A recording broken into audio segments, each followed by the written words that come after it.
So magpapalaki tayo ng may papalakihin tayo din na may papalakihin tayong langka. Ito siya. Yan. Medyo maliit pa yan actually, tingnan niyo. Maliit pa siya.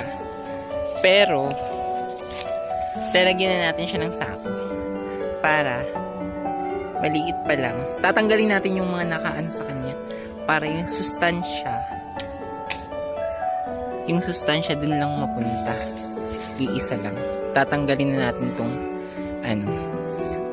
mga nakaano sa kanya. Yan. So okay na. Yan na lang.